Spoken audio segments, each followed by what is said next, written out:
Hey guys, welcome back to the podcast, Real Word Confessionals, where we ask the questions never asked to tell the story seldom told. This one in particular is really exciting for us.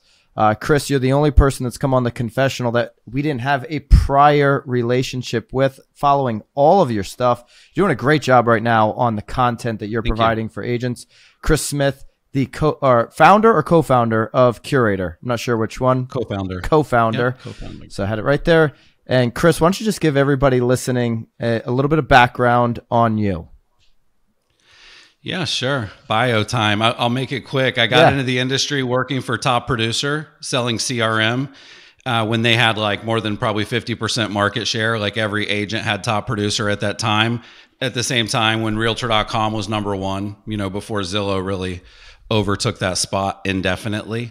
And so I used to go to offices every single day and I had to teach real estate agents how to use Top Producer, but to use Top Producer, you had to know how to use a computer. So I sort of had to start there, and it became very clear, like, man, these folks are in trouble. Like, they do not get tech.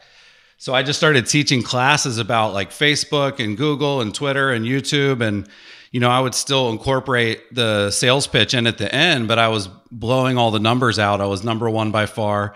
And I started a blog called Tech Savvy Agent. And it became extremely popular. It was early days of Facebook pages where it would just grow virally every day. Right. Thousands more people joining, which was great. And then Inman News, which I know you guys obviously have a relationship there. They named my blog like the most innovative blog, and then they gave me a job. So I started working for Inman, and I was the MC of their events for several years. Fast forward, I worked with Dotloop as well, and now I run Curaytor. So I've, kind of an insider. I mean, I'm going on probably almost 15 years in the business.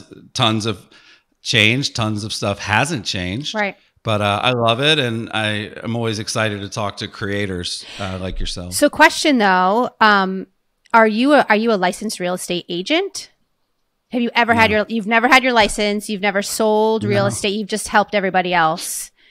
I got in software sales. Yeah. And so I was selling software, in real estate offices and just really understood my customer. I've been to every trade show. I just really was in the trenches for long enough to like understand what it's like to be one. Right. Also enough to know I never want to be. It's not my passion. I'm not interested in it. I love software and technology, but the short answer is no. I feel like you got in at a really great time though, too, because I'm assuming based on what you're saying, you said 15 years, because I got into real estate in 10 and I tried to do the Top Producer thing too. But again, back then, like your managers were telling you, you didn't even need you don't need a phone. You don't need a smartphone. So really, I mean, you got in legitimately when like the agents were mostly like dinosaurs. And like you said, didn't even know how to use computers. So you were able to sort of grow with them, which is sort of fun. Yeah, they weren't even in the back of the room on their phone. They were in the back of the room on their Sudoku, like pen and paper. Some probably had Blackberries. I mean, some savvy ones maybe had a Blackberry back there, but yeah, I mean, that was the debate. It was Blackberry or iPhone. It was Mac or PC. It was Gmail or AOL. It was sort of very basic debates that I kept being on the winning side of. Or so laptop, finally people were like, hey, he kind of knows what's happening here and we don't, which I think is why the partnership I have with the people I work with is great, because I don't, pretend to be like a lot of the best coaches are former agents, right? And so for me, I don't have that experience. So I just bring what I know and love, and they do too. It's a good relationship. Love it. Yeah, unfortunately, there's still a lot of agents that the industry hasn't wrestled the pen and paper away from yet, but it is happening. So, Chris, we're going to go through 5 what we call confessionals. We want you to go deep, both on business and personal. This will start a conversation. We can take it any way. And so the first question I've got is, what is something right now that currently overwhelms you?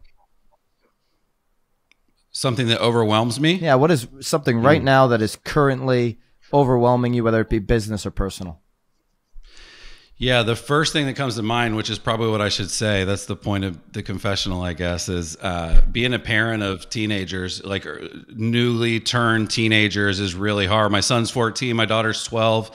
And so you have this like decade where you're everything to them. They look up to you. They want to spend all their time with you. And we just sort of entered that new phase where you know, my son walks 5 steps ahead of us when we're out and about. He's embarrassed of his parents. You know, they want to spend all their time with their friends and not their folks, basically. So that's been pretty overwhelming, only because you can't win that battle. Right. You're not going to actually like change the history of mankind, where teenagers rebelled for a few years before they then reappreciated you later in life. So yeah, I would say that's kind of overwhelming, only because I usually am like a control freak and I can impact change. And with this, I can't impact change. Not quite yet. So what are we, a freshman? We had a freshman in the house then? Freshman, 14? Freshman in the house. Yeah, I got a freshman in the house too. Kids at their high school. And my daughter went to middle school, so they both leveled up. Yeah. You have a freshman as well? I do, and a 12-year-old and a 10-year-old. But yeah, I get it. I had everyone move up this year too. It's hard. And again, especially with girls too, it's like, are they happy today or are they sad? Who do they like today and who do they not? Who doesn't like them? And but then also making sure that they're putting on deodorant, because like if they don't, they'll be the smelly person, you know? Yeah. But you can't push it on them, because maybe they don't want the deodorant, you know? Right. Yeah. No, I get it. It's tough. I think at least for me, that side of my life is always harder than work, because I actually really enjoy my career. So that's not the hard stuff, is the job stuff.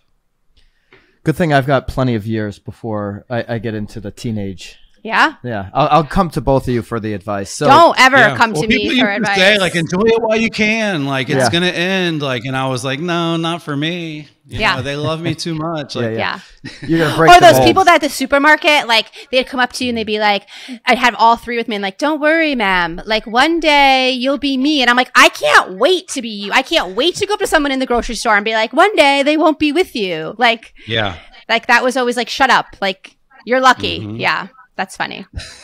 Yeah. All right, Chris, second confessional. What are you thinking about right now most often? Top of mind, whether it's business or any other category. What is coming into your brain space all the time? Yeah. Well, work / industry trends / just importance of the overall bucket. It's really, I'm just obsessed with listings and how there's been, tons and tons of things figured out on the buyer side to capture leads and drip on leads and, grow your database and build a team with ISAs to call them and, text them and dial for dollars. Like people have figured out the boiler room with a squeeze page, but I just don't like that necessarily. If I'm, trying to build a really great brand and I'm trying to kind of become a little household name in the world that I'm in, I want listings. And to get listings, you do have to kind of have at least a brand or some top of mind awareness with lots of people, which is tough to do. There's this guy named Mark Spain. He has billboards all over Orlando and Atlanta. He's been #1 in Atlanta for 20 straight years. And the Carolinas. And his billboard is it's like a lawyer. It's just like Mark Spain real estate with him, real big. And so I just keep looking at where do listings come from? How can agents, because the market has so few of them right now, it's become so urgent to figure out where they come from. And as I've researched that, I've just realized that 95% of the innovation and tactics and techniques are on the buyer side, which I just think is weird because the listings are so much more valuable. Right. And then kind of part 2 of that would be, I think it's actually a shame that people sell their biggest asset every 7 years or so, and then they hire a real estate agent to help them get exposure and get it out there in front of as many people as possible. And that real estate agent largely is incompetent at marketing. Absolutely. I just think that's a weird, broken process. When I was on listing, right now it doesn't matter because homes are selling anyway, but in a real market, it kind of matters. When I was on listing appointments, I always used to say, I'm not going to be the best real estate agent you can interview in this market. And I would give a name, that they're probably interviewing. She's the best real estate agent.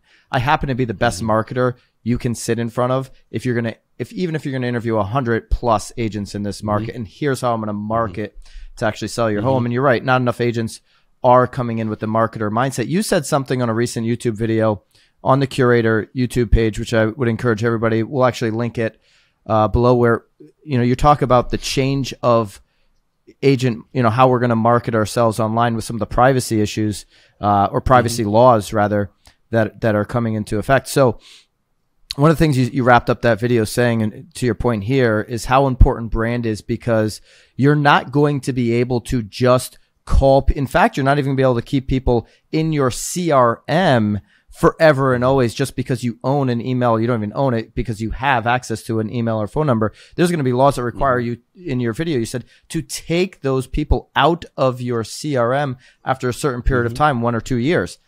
And you're going to need your phone internally to ring because of your brand, because of the interesting marketing that you're doing. Can you talk a little bit more on that?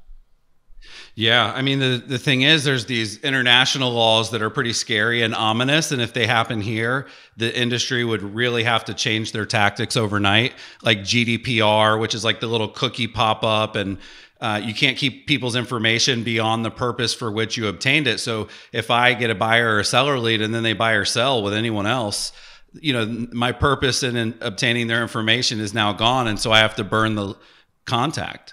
And then people have to re-opt in every 6 months, every 2 years. They have to say, yes, I want to stay on your list, or like click something to verify that they still want to be followed up with. In Canada, the email marketing laws are super scary. $1 million fine for people, $10 million fine for businesses.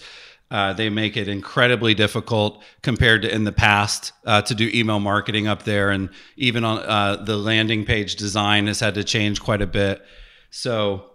But here in the States, like Apple's change was really big. The iOS 14, you guys have probably seen this. Every time you log into an app now, it asks you if you want to be tracked. Right. And like, what do you say? What do you guys say?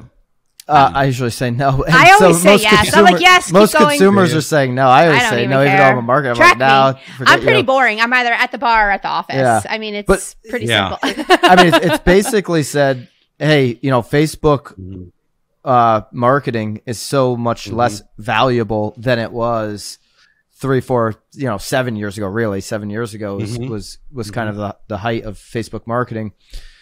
Now, you mentioned only 11% of people do what you do and say yes. So 90% of people ignore it or say no. I think it depends. Sometimes you just oh shit, I didn't mean to hit that, but cool. I get to get onto Home Depot. You're now, part of the 11%. Well, we used to if you remember, kind of it. talking about the old school. We used to also say yes to notifications every time, and then we kind of had to unbury ourselves eventually.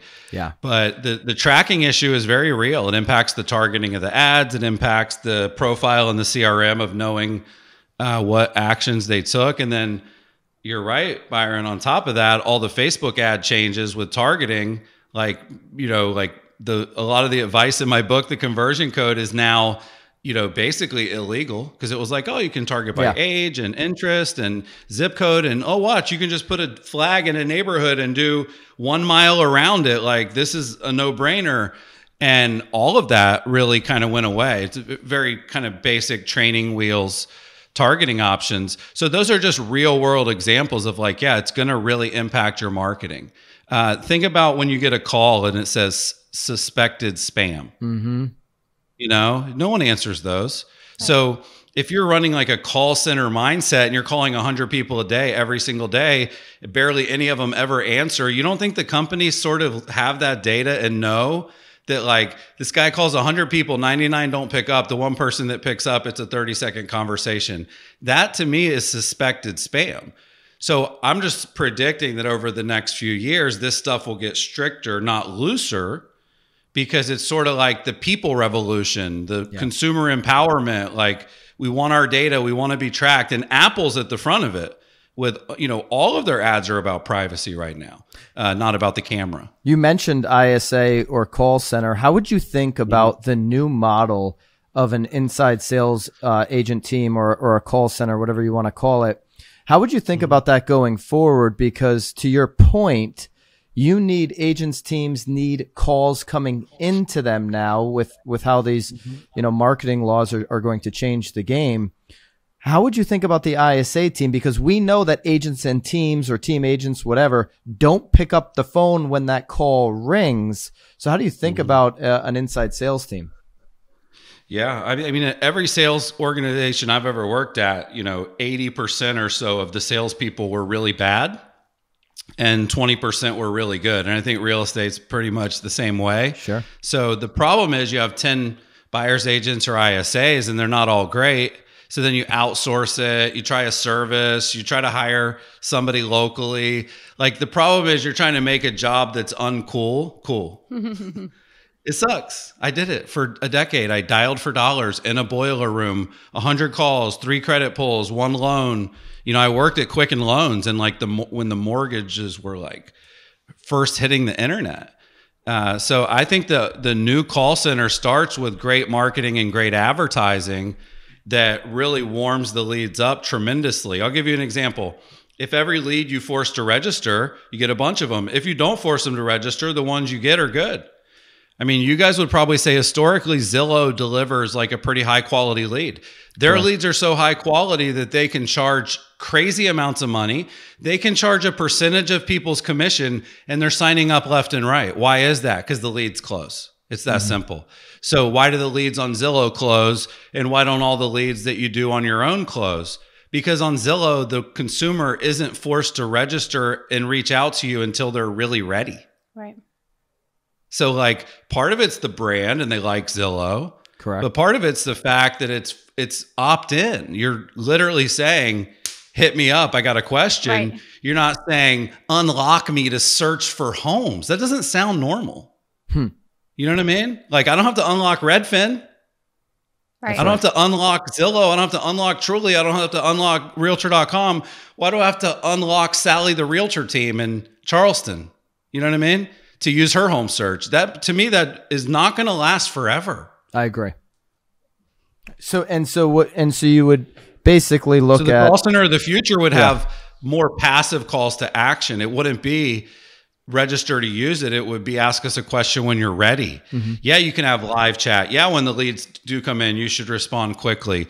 But I think what I would be focused on is for every 100 leads we get one good opportunity. How do we get one good opportunity but not waste 99 opportunities? So like I would be trying to figure out how to get 10 leads instead of 100 and one good one out of 10. And a lot of that, Byron, is copywriting and specificity in the marketing and advertising you do. So as an example, if I run an ad for buyer leads and it says, if you're going to buy a home and you want to move in the next 30 to 60 days, then go look at this one. Like if you're not looking to buy a home in the next 30 days, don't waste your time because this one's not going to be there, even when you go to look for it 31 days from now, right? So you can sort of better qualify through the ad, the copy, the email marketing that you do. If you're going to buy and sell a home at the same time this year, read this. Yeah. And then anybody that clicks that in an email, like that's a good little hot sheet to call because they've shown intent.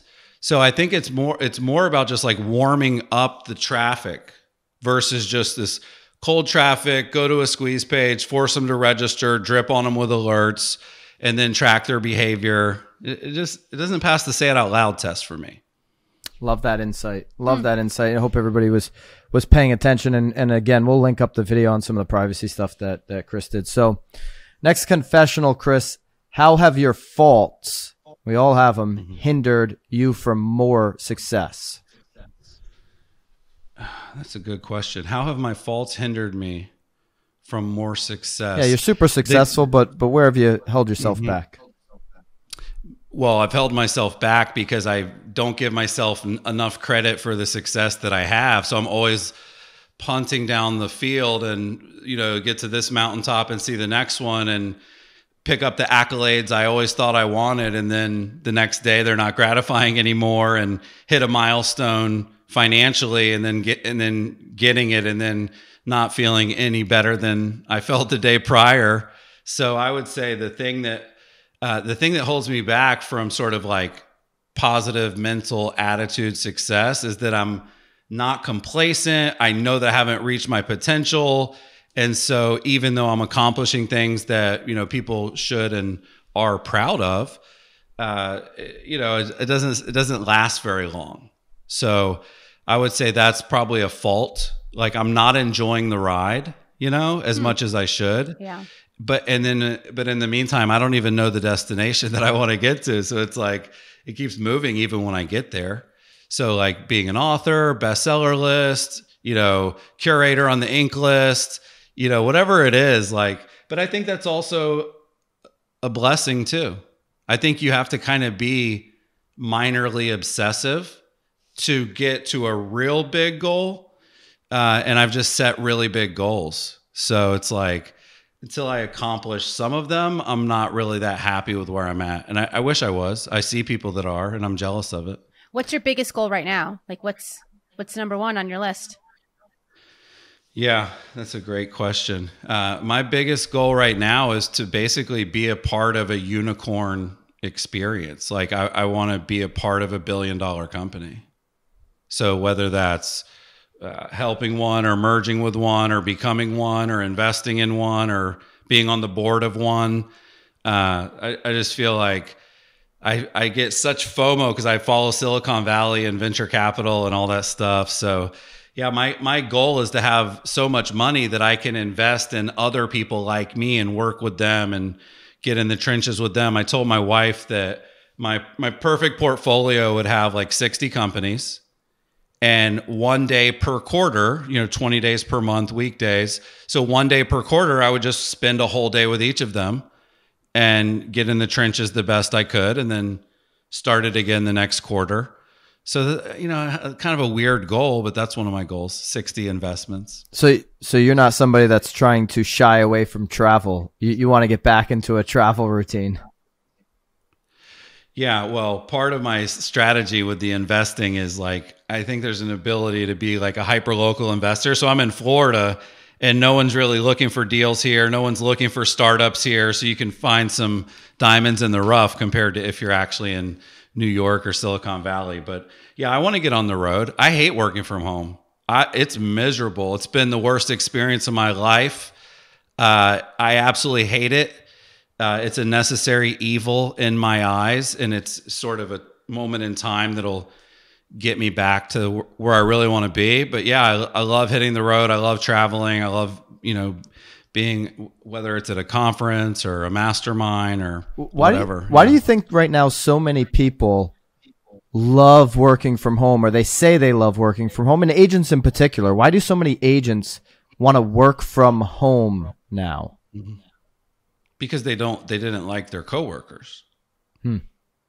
If you like working at home alone more than you like working in an office around people, then you clearly don't like those people more, and you don't find more value in the time with those people than you find on your own. And I know that's oversimplifying, and it's like, yeah, but I have a commute and I save on the commute and this and that. But anybody that just purely wants to work at home full time, they probably didn't have a great office environment, a great culture, great relationships with their colleagues. Because as you guys know, the Zoom stuff's not the same. I mean, it's just not. No, it's literally not, right? No. So for me, like, if you're like loving working from home, you probably just quite simply weren't loving working at the office. That's my shortest answer. Now, the in-person stuff is so much better. We just did like a whole leadership day. I mean, yeah. we did a whole, EOS. Are you familiar with EOS? So we did a whole EOS day. We wanted to kind of get into that and kind of look at our leadership team, how we were working together, from an outside perspective, have a moderator there in the room as we go through this stuff. And so had we done that on Zoom. Oh, no. I would have been looking at my phone. Oh, yeah. Well, you would have checked out 2 hours in. Oh, yeah. I would have checked out before we even checked in. Yeah. Well, there's something to be said, too, about showering, too, and like putting on pants. It's helpful. Yeah, I actually joked because one of our guys, we had an offsite in Boston for 3 days last week, and it was great. And one of the guys walks in with shorts, and I'm like, John, that's only at home, buddy. Like, we need pants here. Yeah. It's the real world again. All right. Next confessional, Chris. A business trend that you predicted would go one way and it went the complete opposite way. So something you were 100% wrong on. Something that I was 100% wrong on. When I was doing Tech Savvy Agent, I was 100% wrong a lot. because when you're trying to have an opinion and predict the future, you're going to be wrong sometimes. That's why most people are afraid to do it. Right. Everybody's, So, I don't you know- predict things. Everybody, I don't predict, everyone's afraid to take a stance like that. People want a prediction. Yeah, I agree. Yeah. People want you to have an opinion on where the world's headed. Like, is the real estate market going to crash soon? Yep. How do you not answer that if you're a real estate agent? Well, you It's the have thing to. people are worried about. Yeah. Yeah. Yeah.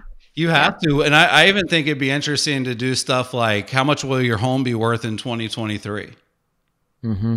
Because it's just so different. You don't see that as a love that. call to action.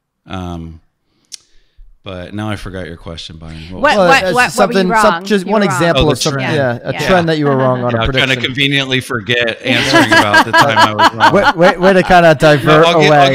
I'll give you two that come to mind, and I'll give you a third. The first two that come to mind are, there's this app called Path, and it was this really beautiful app. It limited your social connections to 150 based on Dunbar's number.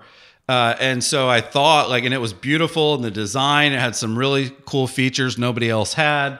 And so I just thought it would take off. I thought, people's social networks are so big now that having a legit one, and it did, and it crashed and burned. And obviously I told a lot of people to download it and try it and install it and spend time on it. So yeah, when it doesn't take off, it sucks. And then another one you guys probably don't even remember was called Google Wave.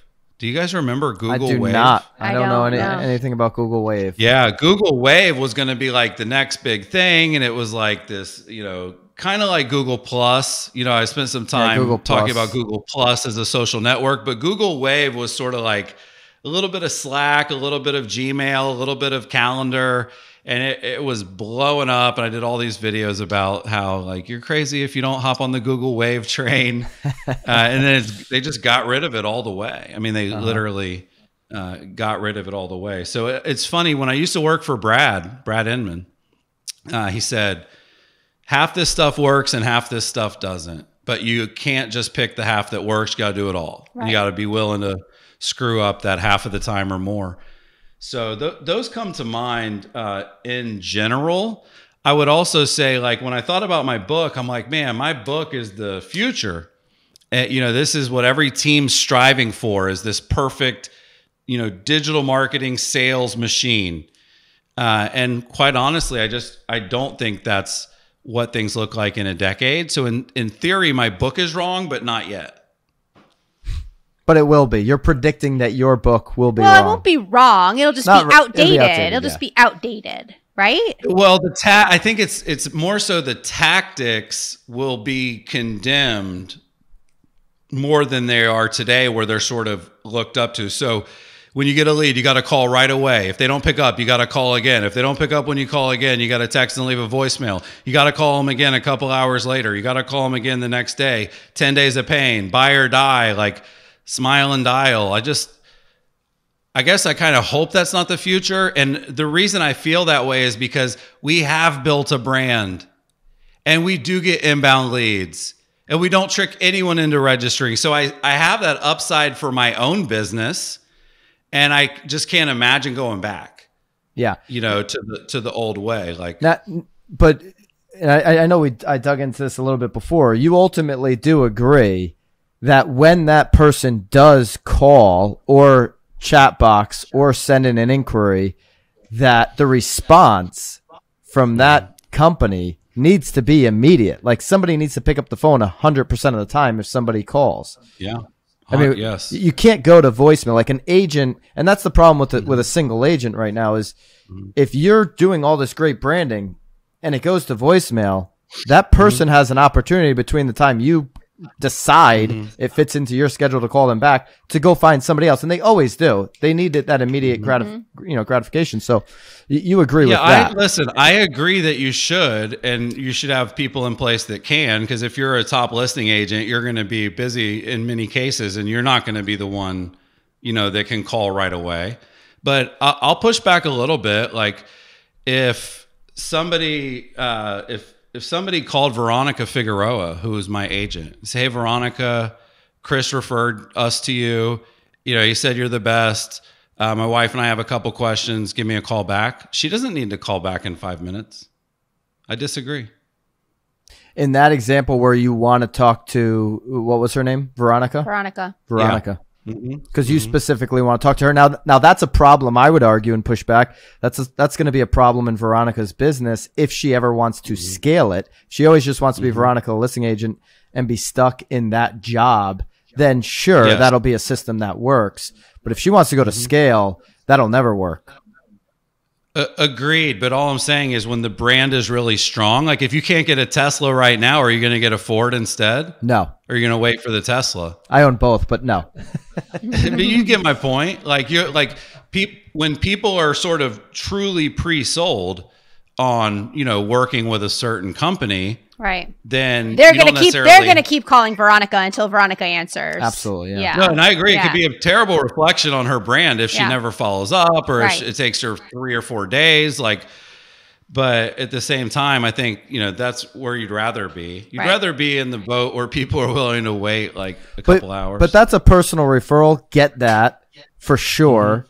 You're not all the way Brian Buffini where you just only believe in personal referrals. You believe in this great branding and marketing message that is going to get inbound leads, inbound calls that you've never met or haven't had a personal referral as well. Yeah. And in that scenario, you should follow all of these tactics, absolutely. Call quick, call right away, I have scripts. My book's called Exactly What to Say. It's called The Conversion Code. Like, I get it. I'm 100% a fan of these tactics and techniques. And you would actually be crazy not to do it if you're investing in leads. You would be crazy not to invest in the machine behind it to find the needle in the haystack. I think, honestly, right now, if you could have both, that's a good spot to be. Have both. That's always the answer. Both. Have it all. Yeah, absolutely. All right, Chris, last confessional. You are now the wizard of real estate. You have a magic wand. If you could have just one swipe and make an instant and permanent change in our industry, what would it be? Good question. One swipe. Do you guys ask all the guests the same question? We do. Same 5 questions. And so we've had a couple repeat answers on this question. We had a really interesting one last time. I think you're going to blow them out of the water. Yeah, I'm looking forward to which direction you go with it. Yeah, I think it would just be that every person that works with an agent would get the same experience as the people that work with the great agents. There's such a yin and yang to like an agent that's amazing. They're professional. They're full service. They, walk you through it. They're a therapist, an analyst. They sort of like over earn their commission. And then there's the ones that don't. So for me, it's not necessarily like, oh, they should, get rid of 1 million agents or make it harder to become an agent. For me, it's more that's the one we hear often. Yeah, I figured you would. For me, it's more about like the experience for the customer should be great every single time. And that's a big goal, especially with so many different brands and franchises and tactics and stuff. But like, as an example, like this weekend, I wanted to go see this piece of land out in the wilderness and, didn't end up seeing it. And I wanted to go see it. It was just like, please show it to me. We're excited right now to maybe buy this right now. And, now I don't know what'll happen, but I know that the day we wanted to make it happen, it didn't happen on that day. So obviously it wasn't with Veronica. It was not with Veronica. Yeah, hopefully that was not Veronica's fault. That wasn't Veronica. I wouldn't make Veronica drive out to the woods to show me land. I respect her too much. But yeah, it's a good question. I mean, obviously the competency factor is real and there's other ways, but I think it just start with the end consumer. If the consumer goes through Redfin or Compass or EXP, or the consumer goes through a boutique, or, they go through an iBuyer, like, it's such a big thing to go through that it sucks when it's rocky. I'm going to take my guess real quick on why you didn't get to see that piece of land. And then I'm going to ask you a follow-up question to this.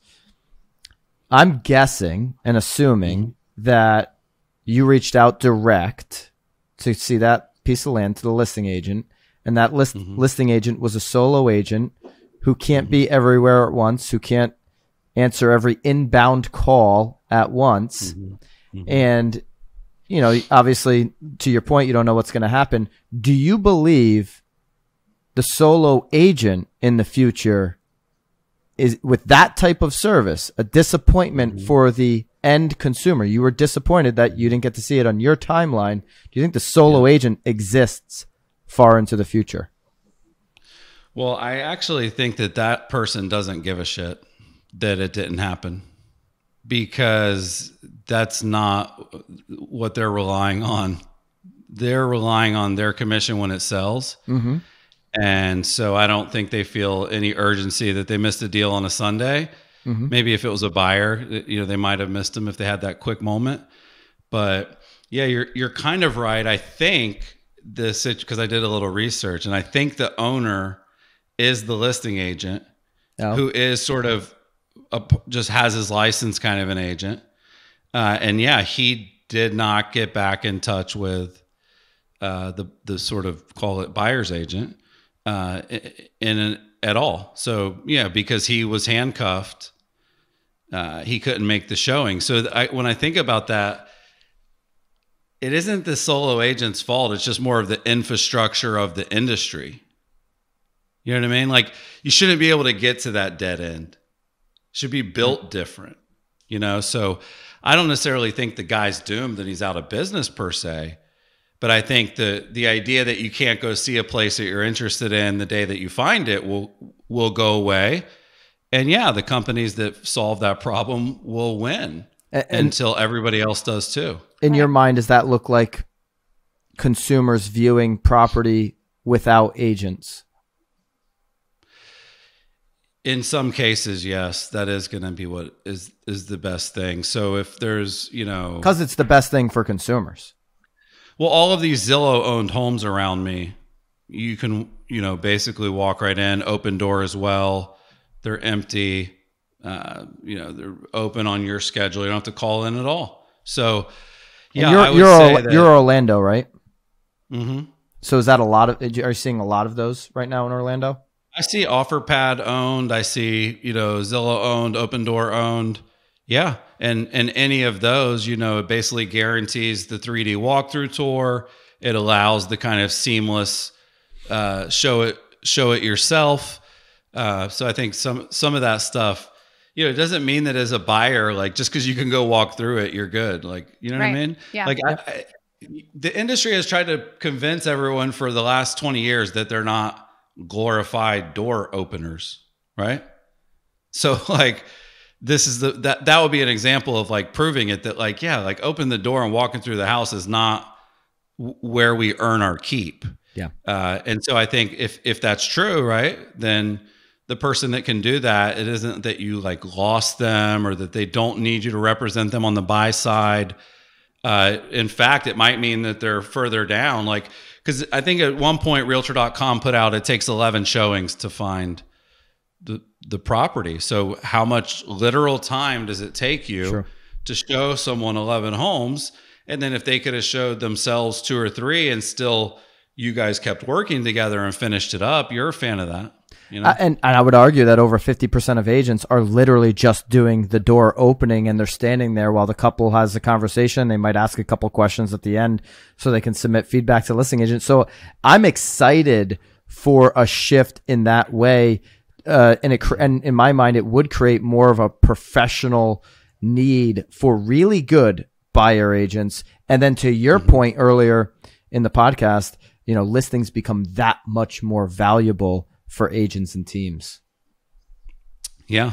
Well, I'll leave you with a stat. I like all the technology companies. I think everyone can learn from Redfin, Open Door, you know, all of these folks. I think you can take a little, you know, nugget from what they're doing. But we were looking the other day, the Net Promoter Score, which there's a website you can check called Comparably, like, which is basically word of mouth. Would you refer somebody to using us? Yes or no, and certain 9s and 10s are basically good and nothing else really is. people are more likely to refer someone to McDonald's than to Redfin. McDonald's has a higher net promoter score than Redfin. And so when you think about Redfin's model, which again, I think all these companies do some really cool stuff, but their model is basically like a friendly, customer centric, non-commissioned person that will just go out there and make you smile. And then you obviously pay a lot less money. And I don't think that has really worked that well. Compass is another one. They started as like, hey, you're going to get a neighborhood guide. They're going to know the area. There won't be any pressure. They'll go on this journey with you. And they also sort of gave up and sort of said, you know what? People need sort of a regular real estate agent. So Compass went super traditional, super quick. Yeah, not a knock on that. It's just the fact. Zillow Offers, all of these, even iBuyers now have like a real estate agent department. It's like list it the regular way is now kind of a checkbox. So I don't think agents are going anywhere. Again, I just think that people don't do this that often, so they deserve to have a really cool experience when they do. And because it's so expensive and valuable and the commission is so high, it should honestly be the best experience people have, not one of the worst. Absolutely. I love the way you're thinking about the industry. Nicole's, to wrap this up, has some really light-hearted questions, just kind of it's a quick, like a this or that. Yeah, lightning Rapid round, fire. this or that, yes or no. And super easy. Again, really love your insights. I really hope people are going to share this, that have listened to this, that somebody else that can kind of benefit from this. Go ahead. Are you ready? Yep. All right. Phone call or text? Text. Facebook or Instagram? Instagram. iOS or Android? iOS. Work hard or play hard? Work hard. Nice car or nice home? Above average, both. Passenger or driver? Driver. Money or free time? Free time. Your toilet paper, is it over or is it under? I don't know. That's a good question. You must have a preference. Yeah. Come on. I can't even remember. Every single time I put it on there, I have to think about it. That's so funny. Iced coffee or hot coffee? Cold brew. TV or book? TV. Working alone or working on a team? On a team. Morning or evening? Morning. Chocolate or vanilla? Chocolate. Family or friends? Family. Netflix or Hulu? Recently Hulu's been killing it. They've had some good stuff come out, but overall, I will say Netflix. You start there, yeah. And then lobster rolls, you do them with mayo or with butter? Hot or cold? Half our company is in Boston, so I'm going to catch heat for this. I wouldn't have any idea what to ask for. I would just say yes. Your both sound good. Your Boston friends are definitely going to say mayo. The only thing I remember is it's cold. Yeah, it's cold in Boston. Mayo, it's hot with butter in Connecticut. In Connecticut, we do it with butter. Hot. That's right. Chris, really appreciate it. And again, if you haven't seen some of Chris's recent content on Curaytor, you're putting out a weekly video at least on the YouTube channel. You're breaking down short clips on your Instagram. It's tremendous content for anybody that's following the industry and wants to be ahead of the game. So I suggest you guys all check that out. Chris, any final thoughts that you want to leave the audience with? No, that's it, man. Thank you guys so much. I would just say that if people that know me or know you guys and feel like a close relationship with us, even though they don't really know us, that sort of proves the case for like what I want to be the future of, personal brand, content marketing, digital marketing, podcasting, video, media. You guys are embodying that. So just keep it up. And for the people that love you guys or love my stuff, like be that. Right. Yeah. Awesome. Build the brand. Chris Smith, thank you so much. Thank you. Go follow him everywhere. Appreciate you doing this.